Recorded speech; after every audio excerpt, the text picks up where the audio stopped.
Welcome to my channel, Iris Rainbow. I just wanted to make a video for the Jupiter in Chiron conjunction today, happening in the sign of Aries. And we're about to reach the spring equinox, so we're going to be entering the astrological new year, sign of Aries, and spring in the northern hemisphere. And leading into that, we've had conjunctions of Venus and Chiron, which happened recently, and now Jupiter is conjunct Chiron Aries. So we did have Venus, Chiron, and Jupiter all conjunct around the same point. Venus has now moved forward and is in the later degrees of Aries. But this is a really powerful transit because Jupiter is the planet that represents God, spirituality, higher learning, education, knowledge, understanding, expansion, travel, also good luck. And then Chiron relating to the wounded aspect of ourself. And in Aries, this relates to our sense of self, our sense of identity in the world. And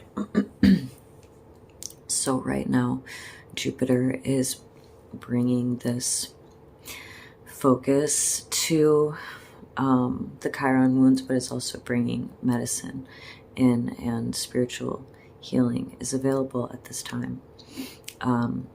I am a Sagittarius. Sagittarius is ruled by Jupiter, and Sagittarius is a centaur. So Chiron is a centaur who was known as a healer and a teacher, and the sign of Sagittarius and the planet of Jupiter very much relates to those themes of spiritual healing and knowledge, higher knowledge. So this also combined with the effect of Saturn now moving into Pisces, and then Pluto is going to be moving into Aquarius on the date of the equinox, which is the Aries new moon. So yeah, there's a lot of shifting energies. I've been feeling it. Actually, for me, it's been great. But I know it's because of all of what I've been through the last 3 years when, during the time that Saturn was in Aquarius, during the time of COVID and the United States Pluto return, when everything was very disrupted and destabilized. But we're entering a new era, and I mentioned this earlier on IG, that the Pluto transits are around 20 years in each sign. So for a lot of us, most of us of who I'm talking to, pretty much our entire adult lives, Pluto has been in Capricorn. We're seeing shifting already of Pluto into Aquarius with the rise of social media and AI, artificial intelligence. These are definitely, the internet is related to Aquarius and Uranus energy, this sort of futuristic energy that's catching up with us. And I saw like a video the other day of like models on the runway with these little like robot dogs, and really having to have these real ethical conversations around AI. And then of course everything going on with the climate right now. Saturn moving into Pisces is going to dissolve a lot of structures. A lot of things are going to be cleared during the next 3 years, kind of clearing the slate in a sense. And then entering Pluto Aquarius, which is when the younger generations are going to take over. So that's younger Gen X, Millennial, and Gen Z over these next 20 years, and we're going to have to make radical changes. Well, luckily, Pluto is the planet of transformation, and your Uranus relates to revolution and radical change. So we're already seeing the beginnings of these effects, and actually, it's a good thing. You know, Capricorn is a very heavy, dense energy, and Pluto being in Capricorn since basically the beginning of the 2000s. So we're going to see some different themes, and I believe that we we already are kind of seeing the disenchantment with celebrity culture, seeing the rise of more social media, regular people, and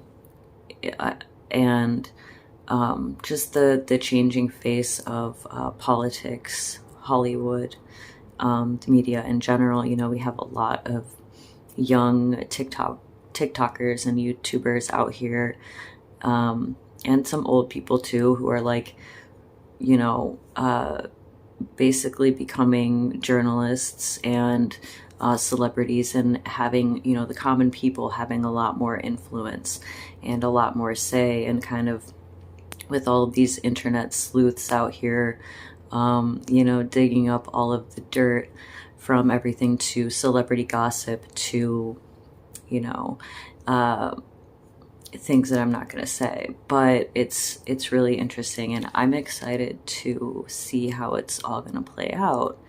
And we recently had the Virgo full moon that was square to Mars, and it was the same day Saturn went into Pisces. So a lot of shifts, really weird weather patterns where I'm at, but very like predictable, very like cyclical, and it just feels like things are being rerouted to a new track, so we can really always take advantage of these liminal or in-between sort of spaces between what has been and what is to come. And then this is a point where we have actually more influence, because there are so many elements that are in the air that are not yet solid. We have more influence with what we can do at this time, and especially when we are tuning in to our discernment and our awareness. So right now it's about self-care, it's about clearing out the clutter, clearing out anything that needs to go, doing the work to release these things. And for a lot of people, it's been a buildup and a buildup and a buildup, and then almost like a slow release, where it's just like these, you know, realizations of, I don't know what it is that we're not doing anymore. It's like we have a more clear idea of like what we want, what we don't want, and how we want to get there. Because there's a lot of choices that we're faced with every day, and now almost more than ever, right? It's just, we're inundated with information, and the need to make quick decisions, and really decide which way we're going to go, as all of these things kind of culminate. And so things are shifting very quickly, and really you can kind of ride the waves at this time. I believe if you're finding this message, that you're guided to find it, and there's something here for you that could help you or benefit you in some way. But really, I just wanted to use this sort of portal, this sort of gateway between Jupiter and Chiron and Aries, to just kind of call some of that power and some of that healing and some of that knowledge to ourselves, to really help integrate these changes. Because now it's about embodiment. It's about taking these ideas from the spiritual or the creative or the imaginational realm and grounding them into the reality that is solid. And that's how we create this space and this life that we want around ourselves. And then the more that we are each doing that, you know, it's this butterfly effect, it's this ripple effect. And there's a rebalancing that can occur. And of course, you know, as above, so below, as within, so without. So I'm just going to go ahead and get into a little light Reiki session to go along with this Jupiter-Chiron conjunction, calling the energy of the teacher and the healer, releasing the energy of the martyr, and really learning how to center our own needs